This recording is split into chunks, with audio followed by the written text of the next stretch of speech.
우리가 함께 살펴볼 하나님의 말씀 디모데후서 3장 1절부터 5절까지입니다. 디모데후서 3장 1절부터 5절까지의 말씀입니다.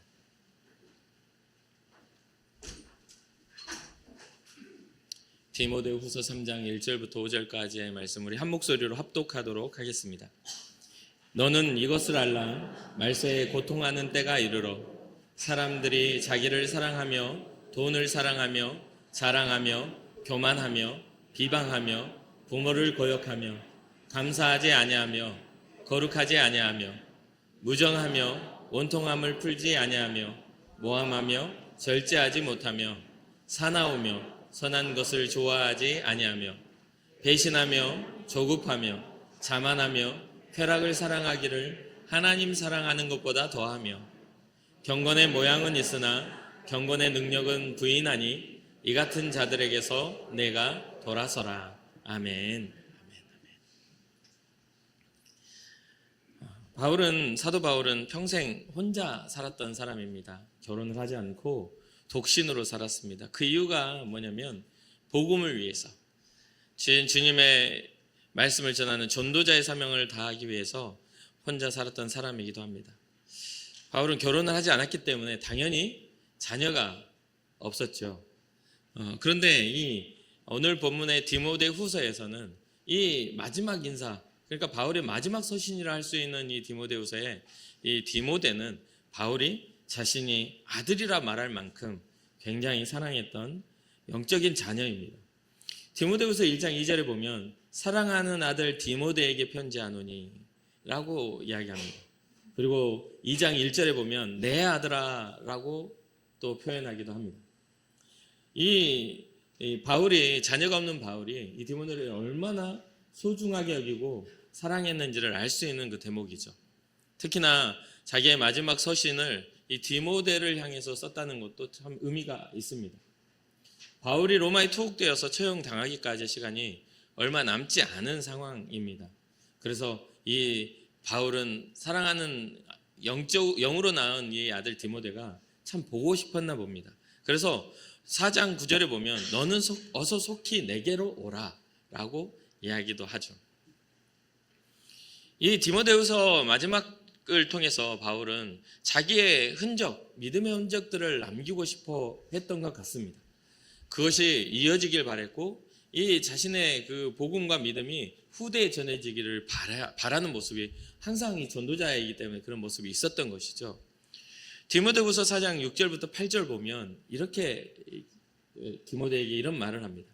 전제와 같이 내가 벌써 부어지고 나의 떠날 시각이 가까웠도다. 나는 선한 싸움을 싸우고 나의 달려갈 길을 마치고 믿음을 지켰으니 이제 후로는 나를 위하여 의의 면류관이 예비되었으므로 주 곧 의로우신 재판장이 그 날에 내게 주실 것이며 내게만 아니라 주의 나타나심을 사모하는 모든 자에게도니라. 이렇게 이야기합니다. 바울은 자신의 죽음 앞에서도 흔들리지 않고 자신이 살아왔던 주님을 향한 선한 싸움을 끝까지 잘 달렸다라고 말합니다. 그리고 자기의 죽음을 앞두고서 자기 사랑하는 아들, 영적으로 낳은 아들, 친아들은 아니죠. 영으로 낳은 아들 디모데에게 나는 지금 현재 의의 면류관을 예비된 면류관을 향해 간다. 그 의로우신 재판장이 그 날에 나에게 그걸 줄 거야 라고 하면서 뭐라고 합니까? 나뿐만 아니라 내게만 아니라 주의 나타나심을 사모하는 모든 사람들에게 주는 것이니 라고 말한다는 건 너도 그것을 기대하고 바라며 나아가야 된다는 것을 말해주고 있는 것이죠. 오늘 본문을 통해서 저는 믿음 안에 살아가는 우리가 세워야 하는 그런 신앙의 모습들을 또 생각하고 발견하게 되었습니다. 오늘 본문에서 두 가지로 나눈다면 첫 번째 이 본문 안에서 이 단어로 본다면 하나는 말세요, 하나는 경건이라고 생각을 합니다. 그럼 말세라는 것은 무엇입니까? 단어적으로는 말세라는 말의 뜻은 도덕과 질서가 타락하고 규범이 무너진 세태를 말할 때 말세라고 이야기합니다. 한자로는 끝말, 인간세, 이제 사람 사는 세상이 끝나가고 있다라는 것을 말하는 거죠.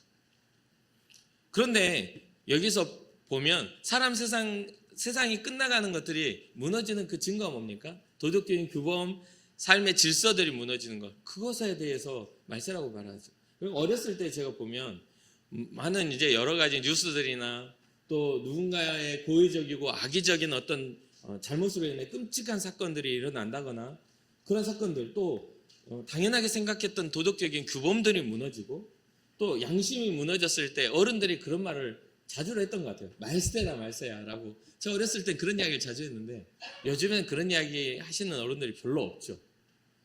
다 그런 줄 알고 받아들이는 아유 뭐 옛날에는 치마만 좀 짧아도 어른들이 말세다 말세야 저 다 속살 다 드러내고 다닌다 했는데 요즘엔 다 벗고 다니니까 할 말이 없어요. 예. 그러니까 요즘에는 그런 이야기, 말세라는 이야기는 잘 안 합니다. 그리고 또 좀 맞지도 않고요. 그런데 우리는 알고 있습니다. 왜 그러냐면 요즘은 더 말도 안 되는 소식들이 막 들려오니까 제 스스로도 진짜 말세인가? 라고 생각하는 그런 생각들이 들 때가 있거든요. 또 요즘에 젊은이들이 사용하는 단어는 점점 어려워지고 알아듣기도 좀 쉽지가 않습니다. 저도 힘든 걸 알아듣기가 쉽지 않은 걸 보면 저도 나이가 들어가는 것 같기도 하고요. 예전에 청년 신방을 하는데 신방을 이제 부산에서 청년 신방을 하다가 제가 아무 말도 안 하고 그냥 가만히 앉아 있었던 때가 있습니다. 지금은 여러분들 잘 알고 있는 단어들인데 그때는 막 신조어들이 생겨나고 청년들의 이야기들이 막 생겨나니까 무슨 말인지 하나도 모르겠더라고요. 그때 저 처음 아라는 단어를 들었습니다. 아가 뭐냐면 아이스 아메리카노 다 아시죠? 네. 아가 아니고요. 아이스 아메리카노인데 자기들끼리 뭐 또 무슨 뭐 다른 이야기들 하니까 못 알아듣겠더라고요. 그래 가만히 있었어요. 그래서 막 이제 이야기하다가 자기들끼리 막 이야기하다가 낄낄빠빠 막 이러더라고요.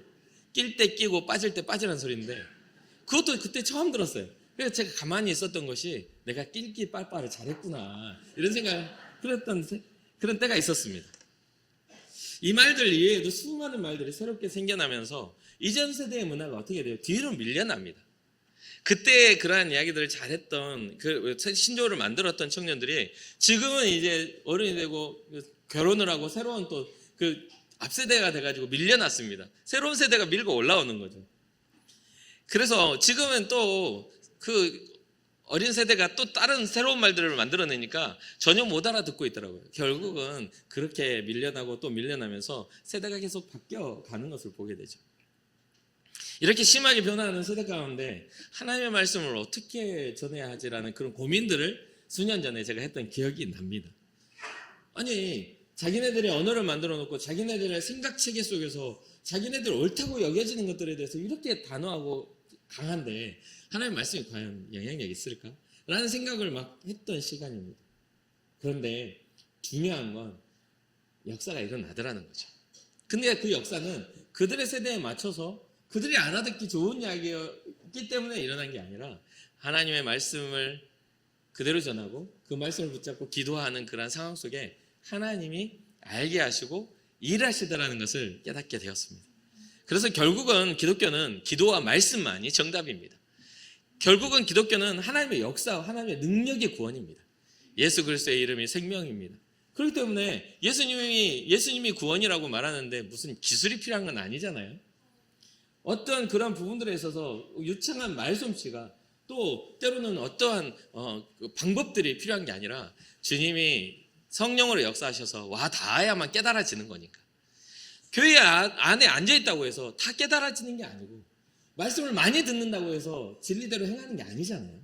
주께서 이끌어 가시는 은혜 가운데 우리는 살아갈 때에 그 뜻을 이해할 수 있게 되는 것이죠. 다양함이 인정을 받는 시대입니다. 수많은 창작을 통해 과거의 지식들이 이제는 사장이 되고 새로운 지식들로 자리를 잡고 있는 시대이기도 해요. 옛날에는 이러한 것들이 법칙이다라고 했는데 이제는 그런 모든 법칙이 뒤집어지고 새로운 법칙들이 쏟아져 나오는 시대이지 않습니까? 이전에 세워졌던 모든 수학적인 공식과 과학적인 이론들도 이제는 다 새로운 것들로 이렇게 변화되고 있습니다. 특별히 그게 더 빨리 변화되고 있는 그런 가속화를 시키는 게 무엇입니까? AI죠. 인공지능, 인공의 어떤 지능을 가진 과학의 시대가 오면서 우리는 이제는 여러 가지 것들을 다 그러한 어떤 우리가 생각했던 것들에서 다 벗어나고 있습니다. 저 같은 경우도 아날로그와 디지털의 그 경계에 있는 그러한 나이대라고 저는 생각을 합니다.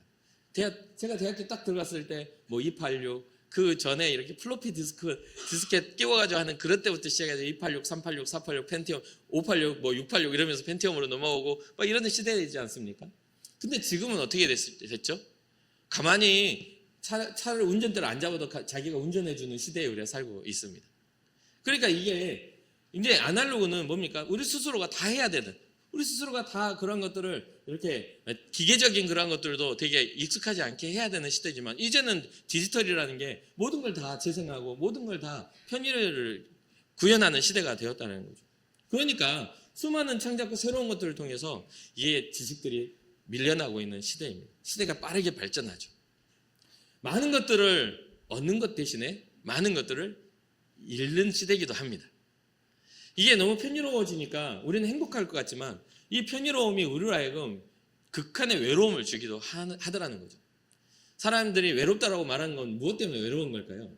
TV를 쳐다보면서 누군가를 보면서 외로움을 달래는 사람은 별로 없습니다. 대부분 이 외로움은요, 이게 사람과 사람의 호흡이 맞닿았을 때 외로움이 해소가 됩니다. 때로는 어떤 생명력과 생명력이 맞닿았을 때 외로움이 해소가 돼요. 여러분 생각해 보십시오. 어느 곳에 내가 있는데 TV만 나오고 사람이 없어. 모든 걸 다 이용할 수 있고 돈도 엄청나게 많아. 근데 쓸 데가 없어. 그게 무슨 의미가 있겠습니까? 그렇지 않습니까? 뭔가 우리가 그것에 대한 쓰임새의 의미가 있을 때 우리는 존재의 의의를 갖는 게 사람입니다. 먹는 게 많고 쓸 수 있는 게 많다고 해가지고 우리가 그것에 대해서 만족하는 게 아니에요. 여러분 명품백을 들었다고 생각해 보세요. 한 1억짜리 들었다고 아니 1억도 너무, 혼자 쓸 돈이면 1억도 너무 적죠. 한 10억짜리 들었다고 생각해 봅시다. 근데 누가 봐주질 않아. 그럼 무슨 의미가 있습니까? 그거는 동네 마트에 가가지고 그냥 이렇게 그 음식 담는 가방만 또 못한 겁니다. 그것을 들었을 때 우와 비싼 걸 샀네. 그 가치를 알아봐주는 사람 때문에 그거 사는 거 아닙니까? 그래서 명품인 거잖아요. 자기 생각의 실현을 위해서 그런 것들을 하는 겁니다. 그러니까 그런 의미가 있을 때에야 발견되는 건데, 많은 것들이 변화되는 이 시대 속에 우리가 많은 것들을 얻지만 잃어버리는 그러한 어떤 우리의 인간 본연의 그러한 존재 의의들이 우리를 다시 회복해야 하는 그런 의미이기도 하다라는 거죠. 많은 것들, 좋은 것들이 우리를 가치 있게 만드는 것이 아니라 그것을 소유했을 때 나로 하여금 가치 있게 만들어주는, 내가 가치가 있을 때 그 모든 것들이 가치가 있게 만드는 내 본연의 가치의 상승이 중요한 부분들이라는 거죠. 그런데 요즘에는 어떻습니까? 비교와 많은 발전들, 그리고 내가 누리지 못하는 어떤 너무 높은 어떤 그러한 상황들에 대한 그러한 것들이 우리의 존재의 의의를 자꾸 뺏어가고 있는 시대에 살고 있죠. 이게 바로 기독교가 말하고 있는 말세의 증거이기도 합니다. 기독교가 말하는 예수님이 말세의 증거를 뭐라고 하십니까?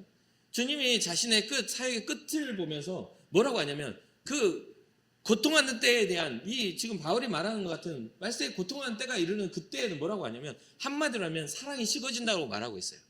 이 사랑이 식어진다는 이 이야기는 개인적으로 우리가 가지고 있는 사랑의 어떤 감정이 없어지는 것이 아니라 사랑의 본질적인 사랑의 의의가 상실되어진 시대를 의미합니다. 그러면 성경이 말하는 사랑의 본질적인 의의는 어디서부터 출발하냐면 하나님이 사람을 사랑하셨다부터 시작하는 겁니다. 모든 천지창조의 마지막을 사람에게 자기의 호흡을 불어넣어 사람을 존귀케 하신 것부터 시작한 겁니다.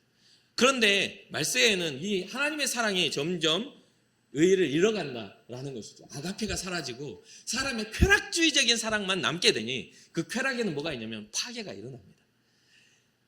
자기 중심적인 쾌락에는요, 남의 것을 빼앗아야만 하는 그런 파괴가 일어나는 거예요. 남보다 내가 더 많이 소유해야 하고, 남보다 내가 더 행복해하고, 남보다 내가 더 나아야 된다라는 그런 파괴적 의식들이 자리를 잡는 순간 더 이상 하나님이 이 땅을 우리를 사랑해야 될 존재의 의의들을 상실하게 되는 것이죠.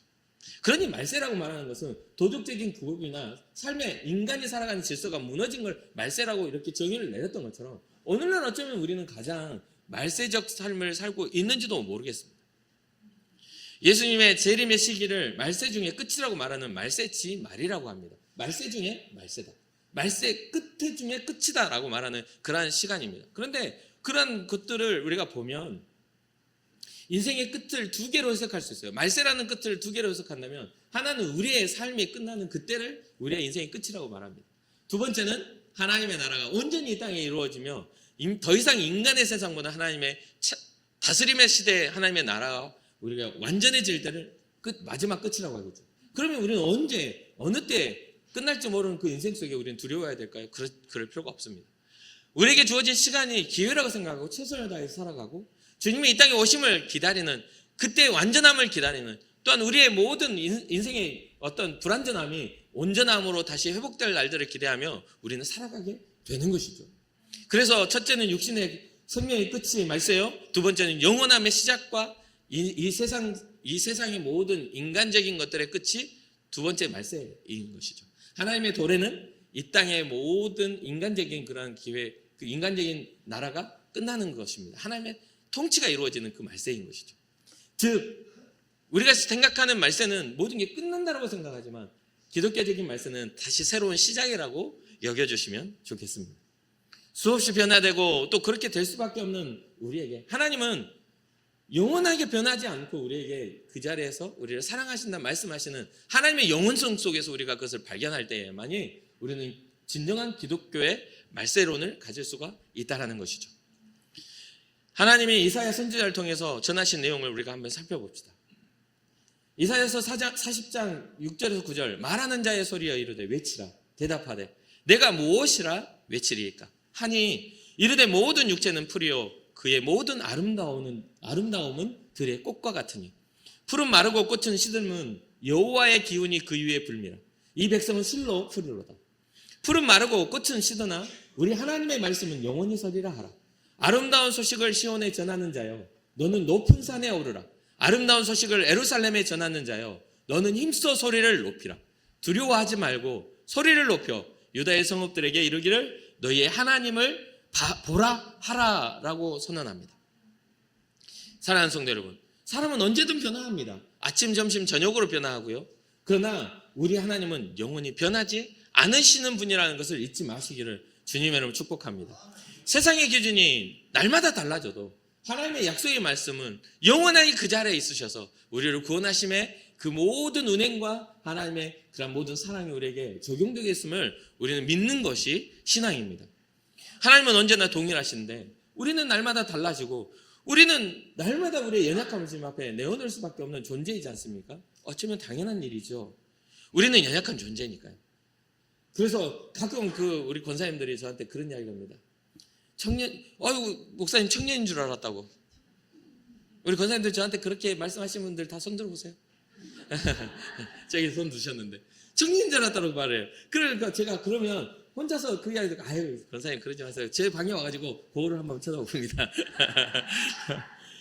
그런데 개인적으로 느끼는 저는 어떠냐면 하루하루 늙어가는구나 라는 생각을 느낍니다. 권사님들의 눈에는 저는 진짜 젊고 청년처럼 보이지만 제 인생 속에서 저의 인생을 여정을 매일 걸어가는 저에게는 매번 이 흰머리가 하나씩 더 생겨나는 것 같고요. 또 얼굴에 주름이 하나씩 더 생겨나는 것 같고 또 제 개인적으로는 어제와 오늘이 좀 다른 것을 좀 느낍니다. 여러분도 그런 생각들을 하실 겁니다. 그래서 여러분 하신 말씀이 있죠. 보니까 20대 청년들이 30살 넘어봐. 이렇게 이야기하는 청년들 많이 봤고요. 그리고 30대 청년들한테 40대 청년들이 40살 넘어봐. 이렇게 이야기를 해요. 그러다가 또 40살이 된 청년들한테 50 넘어봐 하는 것도 들었습니다. 근데 최근에 우리 모 장로님이 60 넘으면 또 달라요라고 이야기를 하더라고요. 그게 인생입니다. 근데 과학적으로도 이게 사람의 그 꺾이는 그러한 나이의 어떤 꺾이는 그 노화가 오는 것이 40대와 60대에 확실한 변화가 이렇게 일어난다라는 그런 어떤 발표가 있었다고도 합니다. 그러니까 우리의 인생은 결국은 시간의 흐름에 따라 뭔가 변화를 계속 일으키고 있는 것이죠. 그러니까 결국 이사야가 말하고 있는 이 말은 당연한 거라고 우리는 받아들여야 합니다. 우리의 인생은요 모든 육체는 풀과 같습니다. 그리고 모든 아름다움은 들의 꽃과 같이 피었다가 질 수밖에 없는 것이죠. 그렇다면 사랑하는 성도 여러분, 우리는 풀과 같고 꽃과 같은데 우리가 우리의 인생을 꽃이라고 이야기했을 때 꽃이 질 때는 무엇을 남길까요? 여러분 보통 꽃이 지면 무엇을 남기나요? 씨앗을 남기죠. 우리는 무슨 씨앗을 남기기 위하여 활짝 핀 꽃이 되었는가를 고민해 볼 필요가 좀 있습니다.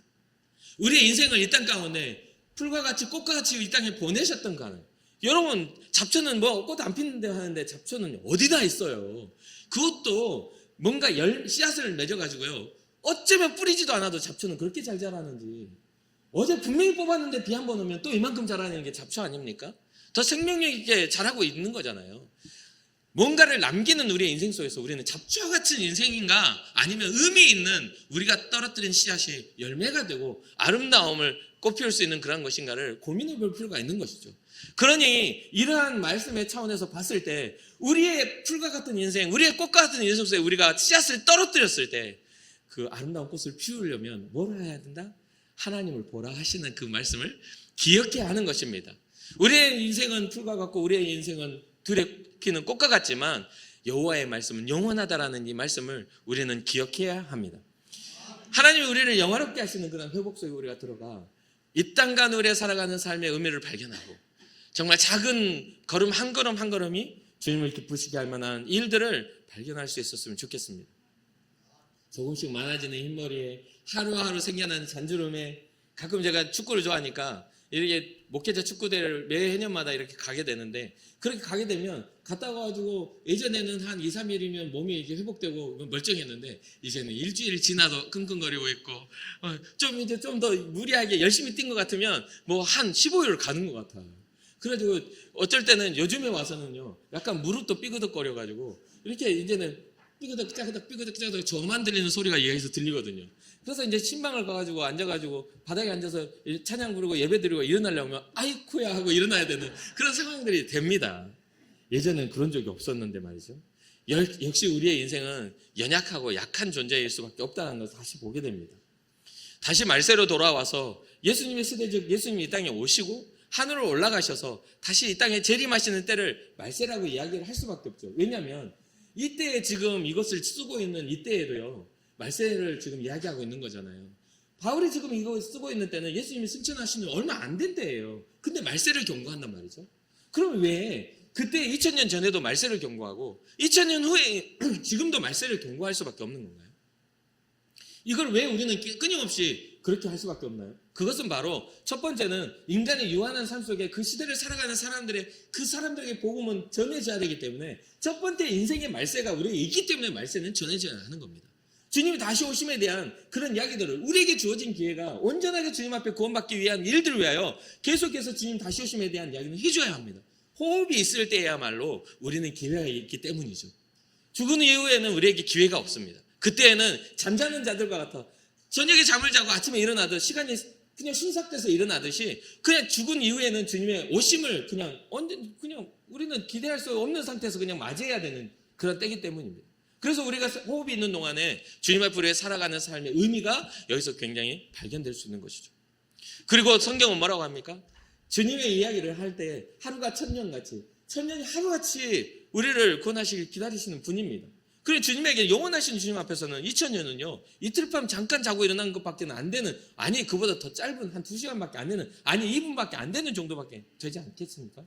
그러니까 주님 우리에게는 긴 시간의 2000년이지만 주님 앞에서는 아무것도 아닌 그냥 점 하나 찍어도 영원성에서는 보이지도 않을 시간이라는 거죠. 그러니 사랑하는 성도 여러분 이 말세라는 이야기에 있어서 주님이 다시 오시는 재림에 대한 어떤 두려움의 이야기가 아니라 우리에게 주어진 기회에 대한 이야기라고 생각해 주시면 좋을 것 같습니다. 그러면 우리는 조급할 필요도 없고 두려워할 필요도 없고 우리에게 주어진 기회가 선용되어 주님을 만나는 그때에 대한 우리의 준비가 되지 않겠냐 이 말이죠. 그러면서 이 바울이 이야기합니다.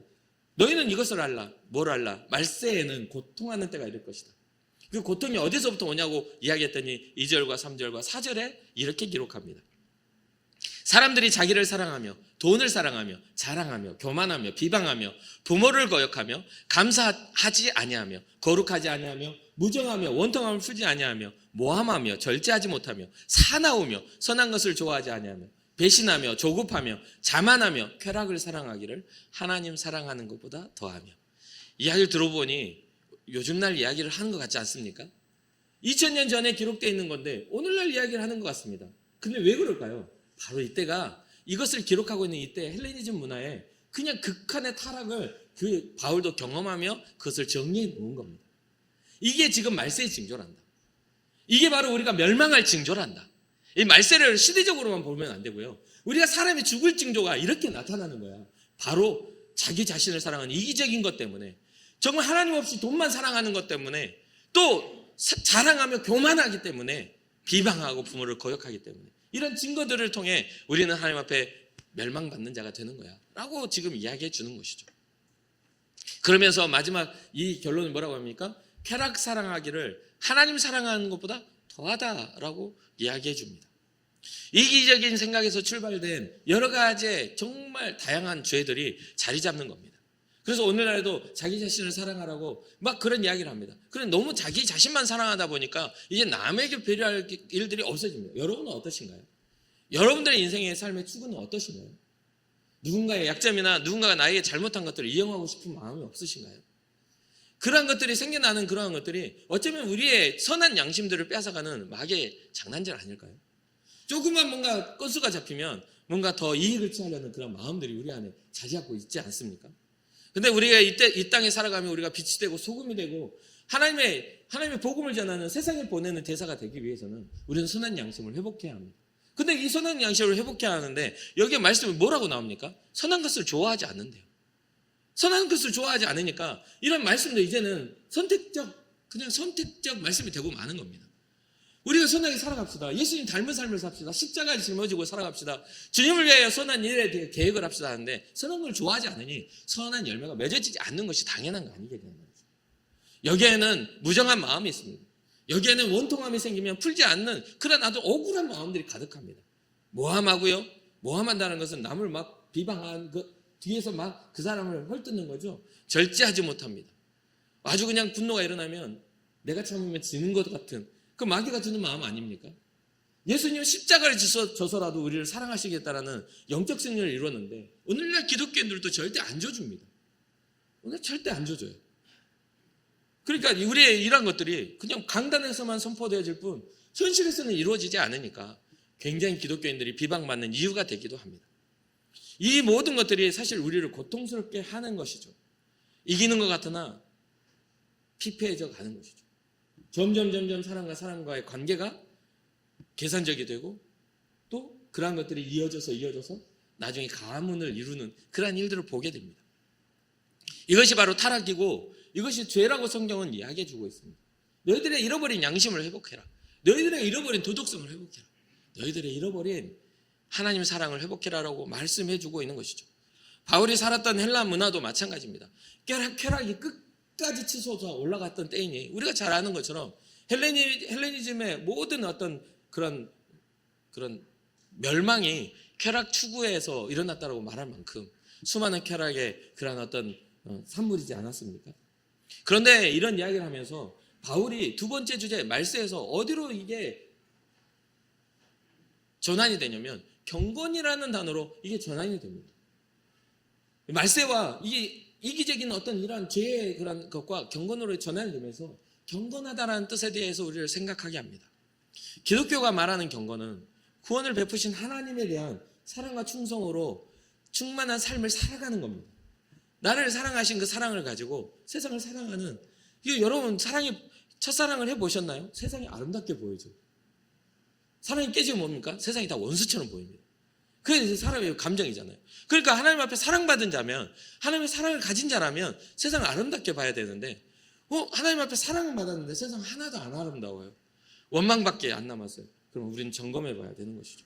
진짜 내가 하나님 앞에 사랑받는 그것을 감사하며 그 사랑을 느끼고 살아가는 거예요. 아니면 그것에 대해서 원망을 가지고 살아가는 거예요. 주님 나를 사랑하신다면서 내 인생을 이렇게 만드셨습니까? 라고 그런 마음을 갖고 있다면 절대 행복해질 수가 없는 거죠. 우리는 우리의 넘어짐과 우리의 어떤 상황에 의해서 우리의 삶이 결정되지 않습니다. 성경은 분명하게 우리의 인생 여정을 하나님의 주권 아래에 있다라고 이야기해 주고 있기 때문이죠. 그러면서 이 경건을 보면 좀 더 쉽게 이야기하면 하나님의 자녀다운 우리가 하나님을 사랑하며 그 뜻대로 부르심을 입어서 예수 그리스도로 인하여 구원을 받으면요 하나님의 자녀가 됐잖아요. 그러면 하나님의 자녀는 누굴 닮아야 됩니까? 하나님을 닮아야 됩니다. 하나님을 닮는다는 건 하나님의 거룩함을 닮는 것이고 하나님이 기뻐하시는 것에 우리는 반응하는 존재가 되어야 되는 게 당연합니다. 그런데 하나님을 닮지 않고 살아가면서 하나님의 자녀라고 말하니까 문제가 되는 것이죠. 그게 문제가 되는 겁니다. 참 재미있죠. 부모에게서 난 자녀들이 참 이게 부모를 닮게 태어나잖아요. 저도 보니까 제 자녀들 보면 저랑 똑같이 생긴 애가 한 명 있거든요. 아주 그냥 어딜 가도 알아볼 수 있는 그런 애들이 있어요. 그리고 그럼 다른 애들 안 닮았는데 제 아내랑 똑같이 생겼습니다. 결국은 우리가 하나님의 자녀로 산다는 게 그런 것이죠. 하나님의 거룩한 성품을 닮아간다는 것 굉장히 중요한 우리가 기독교인으로서 증거이기도 합니다. 그러면 우리는 하나님을 어떻게 닮아? 그분이 어떤 분인 줄 알고 그분 위대한 분으로 어떻게 닮아? 할 수 있겠지만 이게 성경을 보니까 하나님을 닮는 방법이 굉장히 쉬워요. 그분을 신뢰하고 그분을 따라서 그분의 말씀대로 살면 그 닮는 방법이 굉장히 쉬워요. 근데 성경을 한마디로 따져서 하나님에 대해 정의를 내리라면 뭐라고 합니까? 하나님은 사랑이시라. 그러니까 뭐냐면 우리가 사랑을 소유하고 살아가면 우리가 정말 아가페 사랑, 그분의 사랑을 가지고 세상을 바라보면 하나님을 사랑하기 시작하면 세상이 아름다워 보인다는 이거죠. 그러니까 굉장히 쉽다는 거죠.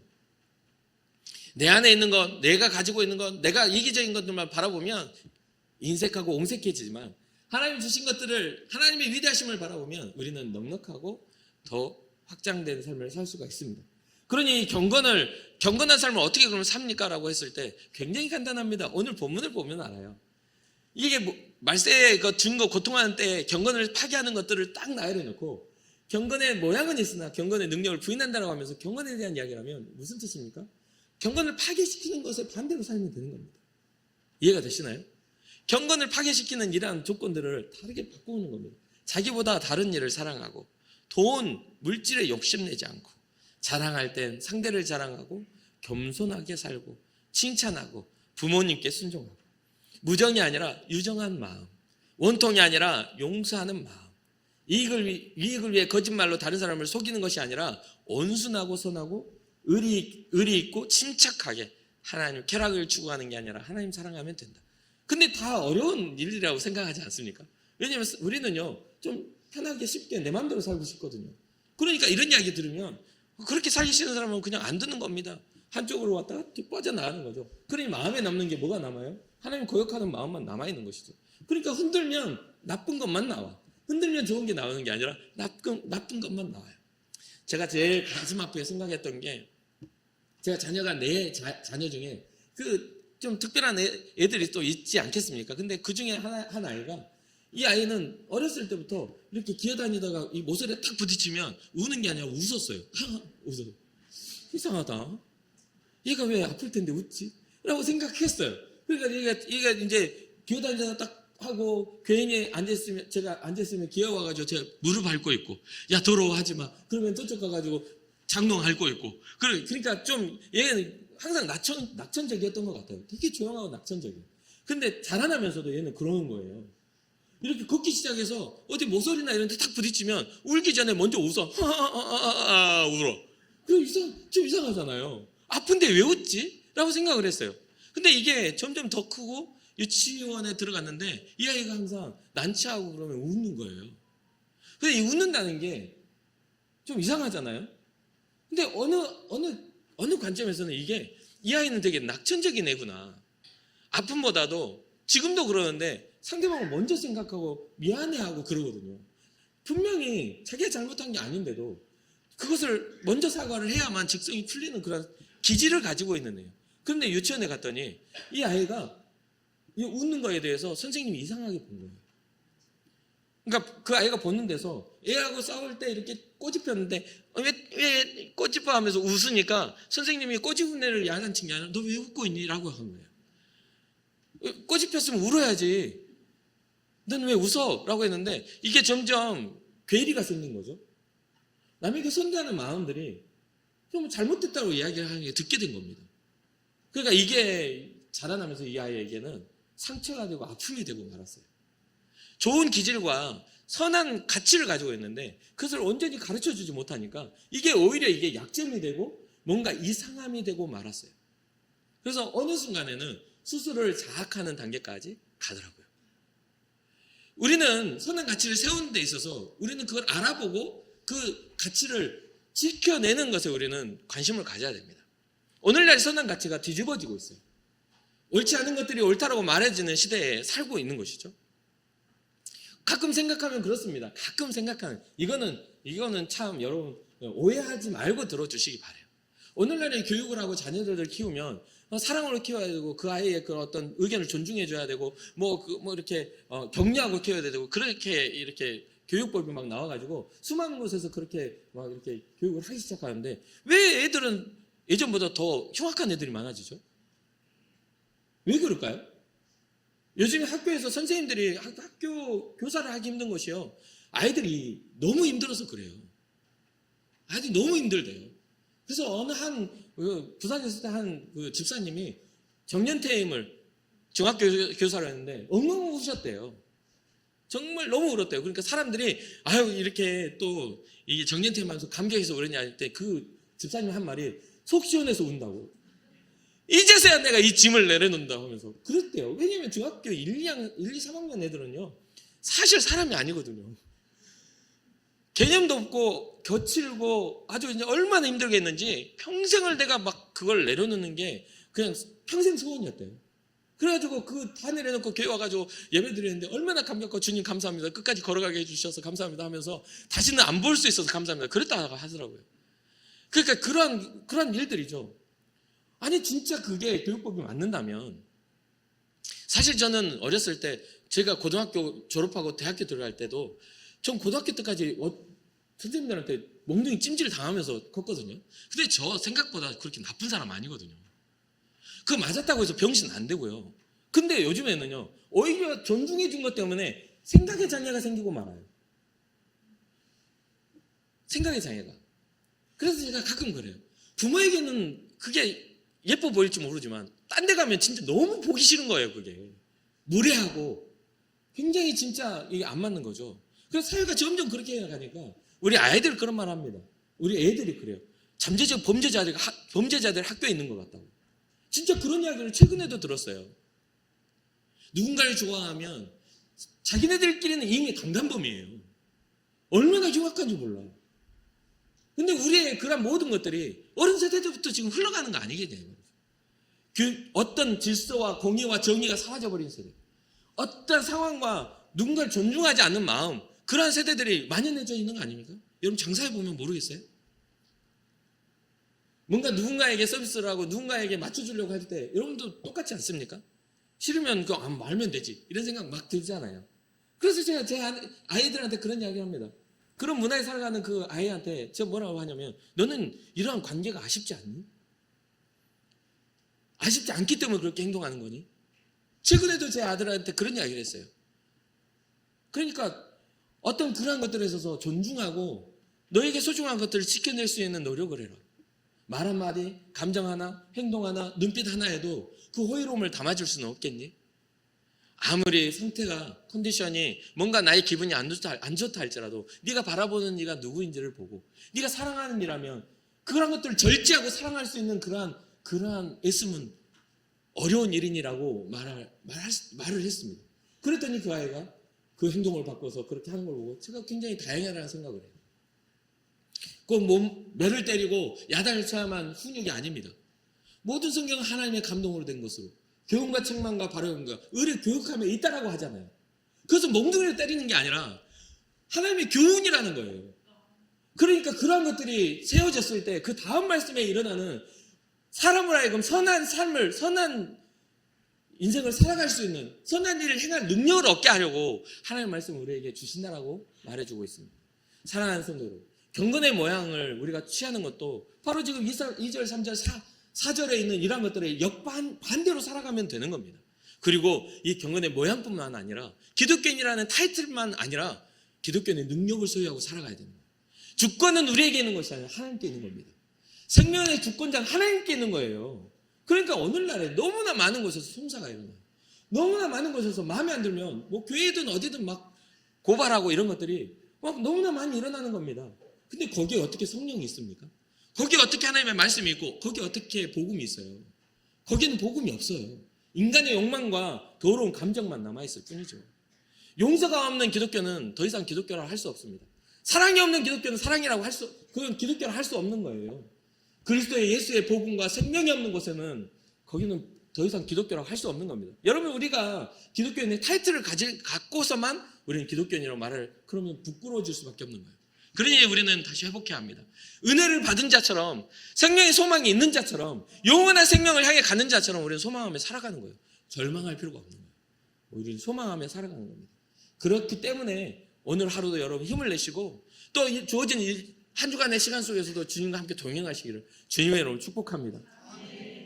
마지막으로 관계가 끊어질까 봐 때로는 손해를 볼까 봐 하나님을 포기하고 사는 사람들이 있어요. 근데 여러분 잘 생각해 보십시오. 우리가 하나님의 자녀로서 부름받았는데 하나님과의 관계를 허술하게 하고 사람과의 관계를 돈독하게 한다면 그 자녀로서의 모습입니까? 여러분들은 여러분들의 자녀가 여러분들의 관계는 함부로 대하면서 다른 친구들하고 어떤 사회적인 관계 속에서 그런 잘난 대로 살아간다면 여러분 즐거우시겠습니까? 당연히 아니죠. 내가 공을 들이고 내가 사랑을 들이고 내가 정성을 다해서 내 자녀를 키웠는데 자녀가 행동하는 걸 보니까 이거는 세상 말하는 폐륜하고 세상 말하는 호로자식이면 그거 어떻게 그게 감사하고 기쁜 일이겠냐 이 말이에요. 우리가 신앙자로 살아가면서 생명을 다해서 우리를 살리셨는데 우리의 삶에 그런 모습을 갖고 있다면 우리가 어떻게 신앙자로서 하나님의 자녀라고 일컬어질 수 있겠냐 이 말이죠. 상식적인 것에서 하나님은 우리에게 계속 말씀하고 있어요. 하나님의 기적은 우리 상식 밖의 기적이지만 하나님이 우리에게 요구하신 것은 우리에게 상식을 요구하신다 이 말이에요. 부모를 공경하라. 살인하지 말아라. 간음하지 말아라. 하나님의 상식, 우리의 수준에 맞게끔 우리에게 상식을 요구하시는데 우리는요, 우리의 생각에 하나님을 맞추려고 하는 그런 몰상식으로 살아간다 이 말이에요. 내 뜻대로 내 마음대로. 그러니까 하나님 앞에 우리의 신앙의 주권, 신앙이라는 건 뭡니까? 우리가 주님을 따라가는 거잖아요. 공경하는 거잖아요. 예배하는 거잖아요. 그러니 그분께 맞춰놓고 주님 앞에 온전한 공경을 할 수 있는 여러분과 제가 되기를 주님의 이름으로 축복합니다. 끝없이 하나님의 말씀을 듣고 잊어버리는 시대, 변화해가는 세상에 따라 인생이 흘러가게 돼서는 안 됩니다. 이제는 하나님의 말씀대로 살아가는 시대. 주님의 사랑, 하나님은 사랑이시라 하며 하나님의 사랑을 소유하며 마지막 끝에 사랑이 식어진다는 이때에 정말 그 아가페 사랑을 다시 회복하여 교회의 개혁과 교회의 부흥을 일으킬 수 있는, 그래서 결국은 저는 그래요. 평생 이 이야기를 하고 사는데 정말 부흥은요, 우리의 삶에 잘 되고 우리 교회가 많은 사람이 오는 게 아니에요. 진짜 부흥은 우리 안에 하나님 되심이 부흥입니다. 진짜 부흥은 예수 그리스도가 생명 되심이 부흥인 거예요. 여러분들 안에 진짜 부흥이 일어나기를 주님의 이름으로 축복합니다. 기도하겠습니다.